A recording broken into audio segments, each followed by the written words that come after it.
Hello, guys. Welcome back to SWS Boxing. Delighted to be joined with Billy Underwood, a 5-0 middleweight with one knockout. And yeah, pleasure getting you on the channel, mate. Cheers, mate. Thanks for having me on. Anytime, mate. And my first question is, how did you get into boxing?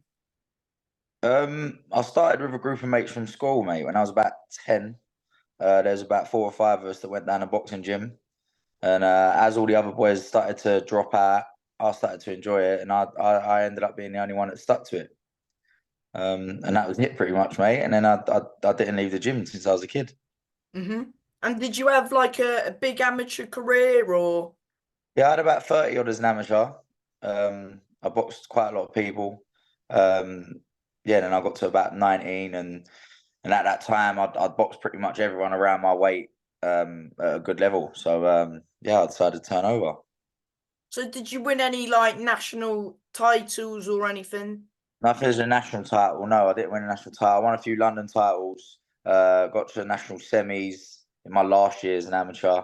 But that was pretty much it. But as I said, I boxed everyone there was, whether it was a club show or early on in the championships. I boxed pretty much everyone there was. So I got good experience. Yeah. I mean, you made your debut in 2017 at your call against Marcin Sublitsky. We'll go on that. Yeah, yeah. And yeah, 39-37, and you dislocated your shoulder in the last round. Yeah, so in that, well, it was actually the second round I dislocated it, and then it ended up I pushed it back in the corner after the second round, and then the third round I managed to get through without it coming out, and then last round it come out again, and it was just getting on my bike and seeing it through. It was a bit of a, would you say, a bit of a dramatic debut in a way? Yeah, I had to show a bit of art to get through it. To be honest, yeah. Obviously, there's a lot of pain. I had to sort of hide it from the ref as well because I knew he'd stop it. So I had to make it look like, yeah, I was just sort of boxing and moving. But yeah, definitely. So it wasn't the opponent himself, it was more that your shoulder was gone. Yeah, it was a shoulder injury. So after that, I've had an operation and stuff like that, and I got it sorted. So that's why it's been all right from the debut. Was there any panic where when it first like popped out? Was there any Yeah, of course. nerves? Yeah, that's the first thing that comes to your head. You don't really know what's happened. And it come out, and I was sort of like, what's wrong with my arm? But then I sort of realised, as I said, and then luckily the bell went. I went back to the corner. I managed to push it back in. But then last round it come out again. It was just about seeing it through. But overall, you got the win, which is the main thing. Exactly. That was all I had in my head. Look, just get through the fight and get through the last round. Even if he wins the last round, I've got the fight anyway, so it doesn't matter. Yeah, because you won the opening three, and then would you say he nicked that last one then? Probably because I just got on my bike and he started to work, and I think he realised, to be honest. So he started to try and come and take me out. Mm-hmm. But yeah, and then you fought Bryn Wayne again at your call. That was in 2019. Yeah, and you fought Bryn Wayne, another 39-37 win. Yeah, he's tough. He's tough, Boomerang. That was the first one back after the shoulder operation and everything like that. I had a bit of time out, so that was just getting the rust off. But yeah, he's a tough man. Yeah, again it was 39-37, but do you feel like you lost a round in that fight? I don't, to be honest, but I stood there with him a little bit longer and give him a chance to sort of work. And as I said, it was again that was just about getting the rust off from having the operation. What weight was that at? Because I've seen him fight at light heavyweight before. Yeah, I come in at middle. He might have been a bit heavier, but I come in at middleweight. Was that about just that fight sort of getting the cobwebs off? Yeah, obviously, and it was just testing my arm out.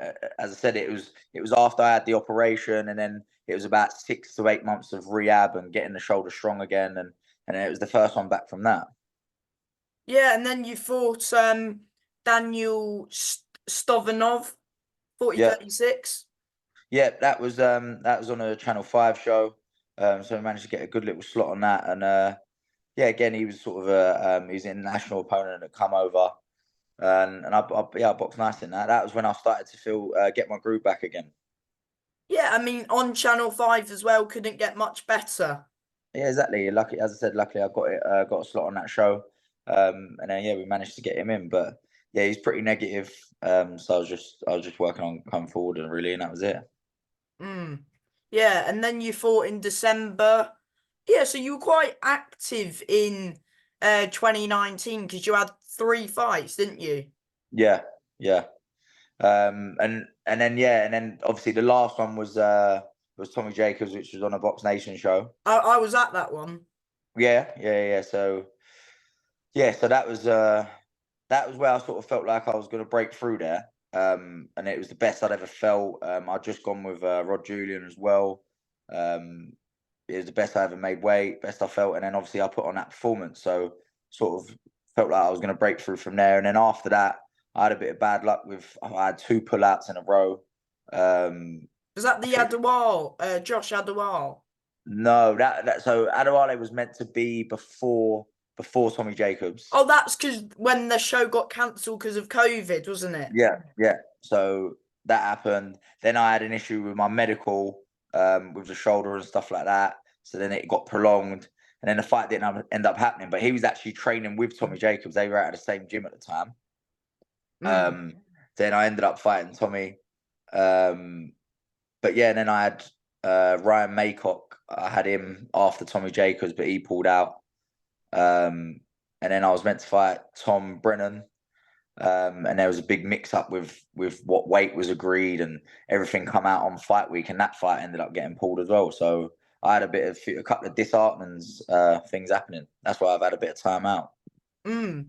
But yeah, I mean, talk about that Tommy Jacobs fight. Of course, it was your first sort of step up, a big 50-50 fight. Of course, he was 2-0, you was 4-0. And yeah, it was just so from the opening, from the get-go, did you just feel I mean, it was I forgot what shot it was. It was a right hand that put him down, wasn't it? Yeah, it was a right hook over the top, which sort of wobbled him, and then yeah, I landed another three shots after, will put him down. Um, but to be honest, yeah, everything that we worked on in camp, that first round, everything we worked on, everything we said was going to happen, happened. And when that does happen in a fight, it makes you feel even more comfortable because you've been working on it for 10 weeks, or however long it is. And when it all happens and falls into place, it makes it a lot easier. It don't always happen like that, but that fight did. Yeah, I mean, after the first round, could you see openings in that opening round? Yeah, definitely. And we knew that obviously he's a southpaw, so we knew that right hand over the top was there. It was just a matter of being patient and landing it. Yeah, overall a good night, and yeah, I mean, since that fight, as you said a minute ago, it's not been going the way you've wanted. Cancellations here and there. How hard is that to like keep going with the amount of cancellations that you've had recently? Yeah, well, to be honest with you, mate, that's the reason why I've had so long off, because it sort of made me fall out of love with the sport a little bit. I felt like I was going to push on and got that win on a good show and felt like I was going to get something, and then yeah, and I felt like every time it was just getting pulled and pulled, and I sort of had to take a step back because mentally it was just it was draining. Mm. So have you had a bit of like time out of the gym? I stayed in the gym, so I'm always in the gym anyway. I run classes and do PTs and stuff like that, so I'm always in the gym ticking over. But with regards of actually doing it to a date and actually boxing, I took a step back from that. Mm. But you back training now? Yeah, back training now, getting the weight back down to a sensible weight, and then we'll and then we'll look for a date this year. Probably looking at sort of the back end of the year to be realistic, because I don't want to rush into it. I could probably make sort of the end of the summer, but it'd be rushing. So I just want to be realistic, but I'll definitely be back this year, 100%. So hope maybe September, October. Something like that, September, October. I think that's a bit more realistic. Mm. And are you still going to be fighting at middleweight? Yes, I'll fight at middle. To be honest with you, I could probably make light middle once I get down there and I'm at middle for a longer period of time. I could probably make light middle, but yeah, I'll go back down to middle. And then we'll see what options we got. As I said, 5-0 now. So I'll have one or two warm ups, and then I'll be ready. I'll be ready for whatever. Yeah, what do you make of sort of the southern area domestic level at middleweight and of course super welterweight? Your gym mate Jordan DeJohn's fighting for that the southern area at super welter, isn't he? Yeah, yeah, Jordan. Yeah, listen, I know I can mix it. I know I can mix it. I believe I can go beyond that level as well. To be honest, yeah. But it's just about, as I said, staying in the gym and uh and staying fit. Mm. I can imagine that you would want to like try and get into a good position for next year, try and that's do you feel like 2025 is going to be like your year to take over and start picking up these belts in 2025? Yeah, listen, I won't get ahead of myself, but yeah, it's just about getting back in there this year, and then next year, it's yeah, you're right. That is all I want is titles. As I said, I'll be going pushing 6, 7, and 0. And then yeah, I mean, I've seen like the silver Commonwealth and things like that. There's new little things now to create a little pathway. So Yeah. So how many fights are you going to have this year? Just the one or just see how many you can get? yeah, 100%. See how many I could get. As I said, my only aim is to get out this year. That's my realistic aim. I'm not trying to push it. I'm not trying to rush it. It's just about getting out this year. If I get out early enough and I can get out just before Christmas again, I will. Because then next year it will just be about titles. Yeah, and getting into these big 50-50 fights which most fighters want. 100%. No, that's all I want. Listen, if I had it my way, I wouldn't have a warm up. But let's have it right. I've had a long time out, so I'm probably gonna need it. Yeah, would you want to be fighting in a 6 round, or is I think that the when you fought Tommy that was scheduled for 6? Yeah. So I'd have a 6 rounder to come back, um, and then obviously keep training. If I can get an opponent to maybe do an 8 rounder, that'd be good as well. After that, um, and then we'd start looking at titles straight away. Mm. For anyone who hasn't seen you fight before, how would you like explain your sort of fighting style? Like maybe like compare yourself. I don't really know what to say. Like sort of say what sort of your style's sort of like. Yeah, I'd probably say I'm a sort of a boxer puncher. To be honest, yeah. Counter puncher. Yeah, I like to box, but I don't. I'm not saying I'm the biggest puncher in the world because I'm not, but I can punch hard enough. As you see from my last one, I can punch hard enough. But I like to make people miss and then make them pay for it. Yeah, so a bit of both, sort of. Yeah, 100%, 100%. As I said, I enjoy to box, but if I need to stand there, if I need to go to war, then it is what it is. Yeah. Did I ask you what age you started boxing? No, so I started at about 11. Started at about 11, yeah, and then carried on from then. So who was your coach before Rod? Because you said you had your first fight with Rod was your last fight. Yeah. So I was with Mickey Burke before, down in at TUA. Yeah, and the only reason was I was working at the time. I was working another job, and our times didn't match up, and that was it. But I'm still close with Mick now. I still speak to him, and we still get on. Mm-hmm. Good stuff. Can I ask you some of your predictions for upcoming fights or Yeah, of course, yeah. Fury Usyk? I think it depends what Fury turns up. Um, I think if the best Fury turns up, then I think he beats everyone. To be honest, but as I said, it depends what one turns up, and if he ain't the best Fury, then Usyk's good enough to beat him. Mm. So it really is 50-50. If I had to put it on, listen, the way he looks at the moment, um, I mean, we use the same nutritionist as well. I use Greg Marriott as well, and going around the gym, Greg's saying he's in unbelievable shape already, which is quite a positive sign. So if I had to bet on it, it'd be Fury, I think. Mm. But a BF Bivol because that's coming up in June. I was talking about this yesterday in the gym. It is a really, really 50-50. I find it really hard to split them. I would probably go better BF because he's stronger. Mm. Yeah, I sort of agree. I think, Bivol could start quite quickly, but I think it's a matter of time before Butterbiev, closes that gap and eventually gets to him. Yeah, and listen, he's managed to do it to everyone so far, so but we can't really say that he's not going to do it. Also, I was speaking about in the gym yesterday. I wish Bivol had that little bit more spite and go through the gears a little bit more. There's times where he sort of looks like he's in second gear, even if he hurts someone. He don't manage to get him out. Don't get me wrong, he's still unbelievable, Yeah, but against Arthur, I mean, I was expecting him to, he should have stopped him, shouldn't he? yeah, put the foot on the gas in that last round. I think if he did, as I said, if he upped the gears a little bit, I think he could have got him out of there. But yeah, as I said, he's still unbelievable. But yeah, I think better be ever on that one. Mm. Who are your favourite fighters to watch at the moment? Favorite to watch at the moment. Um, I enjoy watching Haney. I think Devin Haney's he's technically unbelievable. He doesn't waste anything. Uh, yeah, I think him at the minute. Um, who else? Obviously Canelo.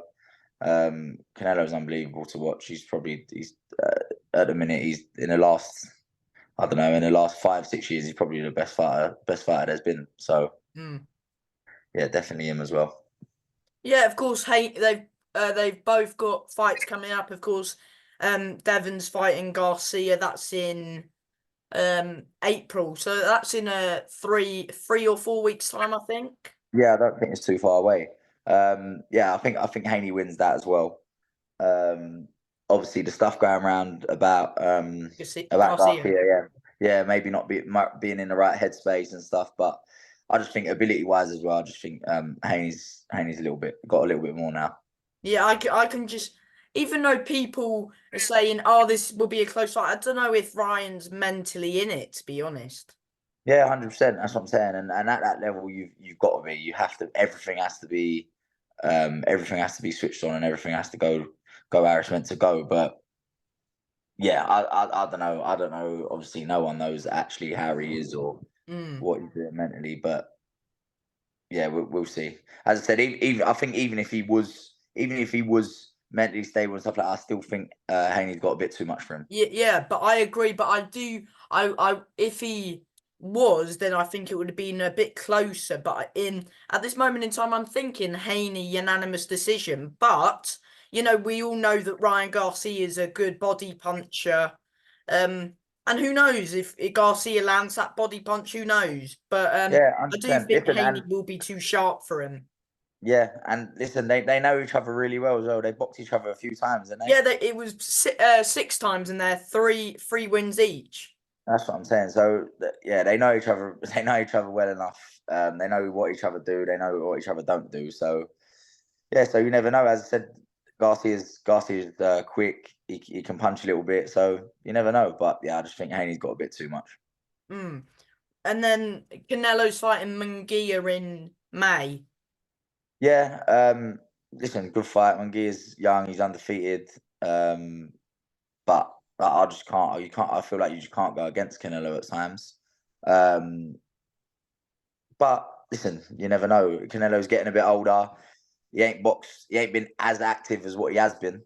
Mm. So listen, and sometimes when you're a bit older, it happens overnight. So yeah, you never know. But yeah, I think with regards to Mungia's boxed, obviously he beat Ryder, didn't he, last time out? Yeah, and he Um, did stop Ryder and Canelo took him points. yeah, no, definitely.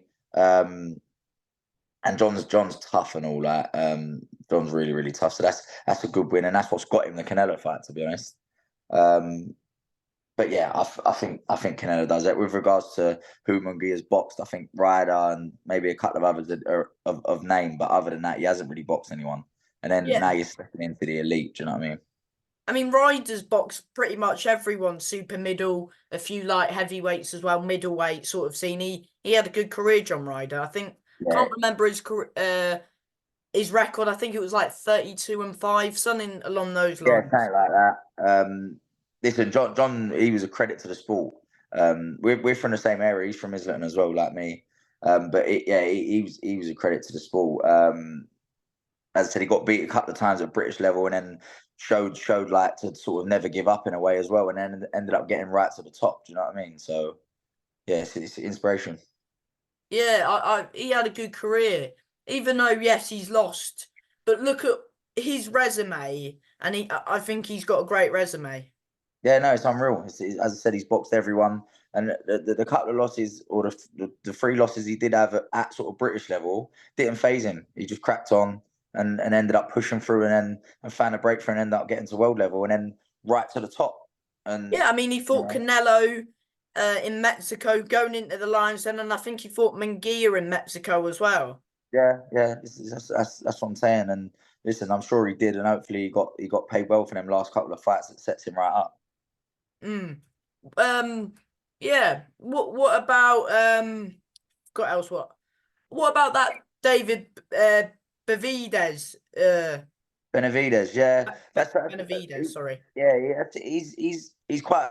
I've seen he's a big fella, but again, who with regards to who he's boxed, he looks exciting. He's big for the weight, strong, quick. But as I said, who has he boxed? He hasn't really boxed anyone for me to say, yeah, do you know what? You're ready for Canelo, or do you know what I mean? But I'm sure. Listen, I'm sure he'll get there. Um, I think a lot of people say that Canelo don't want to fight him and stuff, but Yeah, that's I've heard that as well. yeah, but I think that's just ridiculous. As I said, Canelo boxes everyone. I don't think he really cares. I mean, the geezer he went up to light heavyweight. He's nowhere. He should be nowhere near light heavyweight, but he don't And he care. still made a good encounter of himself. Yes, he lost the fight, and I don't think there was an argument of him winning the fight, but he held his own and he had good success at times in that fight. 100%, 100%. But as I said, he should be nowhere near light heavyweight, and it I mean, showed in there. he took a gamble. I mean, he was beating everyone quite comfortably at super middle. He thought, you know, why not try light heavy because he was beating everyone at super middle quite comfortably.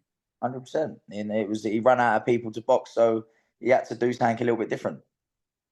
Yeah, and Bivens a great fighter, if you look at his other defeat to Mayweather, so there's no shame in that either. Yeah, no, definitely, definitely.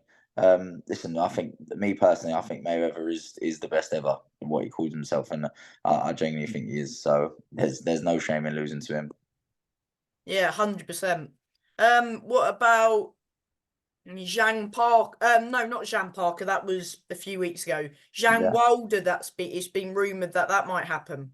yeah, I see that. I mean, it's probably a good fight for both of them. They're both coming off losses to the same person, aren't they? So it sort of makes sense to put whoever wins back on a trial and back on involved in them big fights. Yeah, who've you got? I think it's left hand v right hand, isn't it? Yeah, I think Zhang beats him, to be honest with you. What I see of Wilder last time out is just I think Zhang. He looked gun shy. Yeah, he looked like you know what he looked like he'd aged overnight, and he's not young anymore, and that is what it looked like in there. As a but listen, if he can take Zhang past 6 rounds, he blows out. So you never know. But I Mm. think Zhang gets him out of there early. To be honest, I think as soon as he lands, that's it.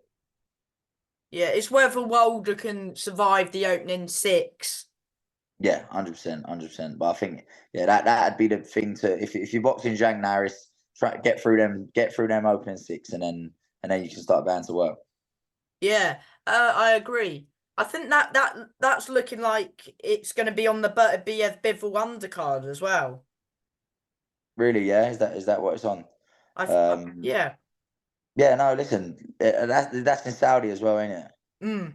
Yeah, listen, them Saudi cards, they're massive, ain't they? So I think any card that's over there now is just going to be huge. It's going to be full of top fights with top fighters because the money they're paying over there, they're able to do it. Hopefully you get on one of those shows. Yeah, mate, I'd love to. I'd love to. Um, Well, you saw you know a what? domestic fight, of course. Louis Green, who's boxed Sam Gilly. Yeah, That was a good domestic fight, and that was on there. And Mark Chamberlain, a good domestic level fighter, got on a Saudi card as well. So yeah, no, definitely. Listen, it is happening. It's not like it's just the big boys. There are people getting lookings. Yeah, we was talking about it because obviously we were saying if Jack McGann won, then Sam was obviously getting Jack McGann, and that looked like that was going to be in Saudi as well.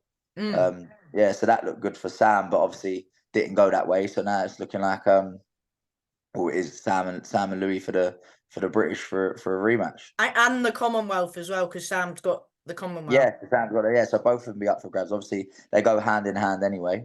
So yeah, they'll be both up for grabs. It's a big fight. It's a big fight, and it's a good fight. Listen, the first one was entertaining, and I'm sure this one will be. 100%.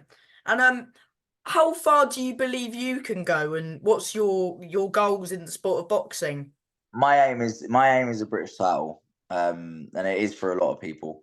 But my aim is a British title. That is what I want. Listen, I'm still young. I'm only 26, so I've had this time out, but I'm still young enough to come back and do it all. So yeah, the British title's the aim. Yeah, everyone likes that the Lonsdale belt. Yeah, it's the best belt in boxing. It's lovely, ain't it? That's nice. Obviously, the WBC belts are nice as well. The green and gold. It's very recognised. So Yeah, I agree. And yeah, before I let you go, mate, do you want to thank whether that's manager, trainers, sponsors, just anyone who's helping you as always? listen, as I said, every day in the gym, Rod helps me. All the boys in the gym, it's buzzing down there. Obviously, you got Jordan fighting for a title, Louis Orn's fighting for a title next week, who's looking unbelievable. Mm. And obviously you got Sam. So we all push each other. So I thank all them boys, and just everyone else who sort of stuck by me while I've had this time off. Because it ain't been easy mentally, but now I'm starting to get back. Mm-hmm. And from me, mate, thank you for your time as always. And yeah, I'm looking forward to seeing you back in the ring on the back end of this year. Thank you, mate. Thanks for having me on as well. Anytime, mate. Enjoy the rest of your day, mate. Bye. Nice one, mate. Andrew, bye. Bye.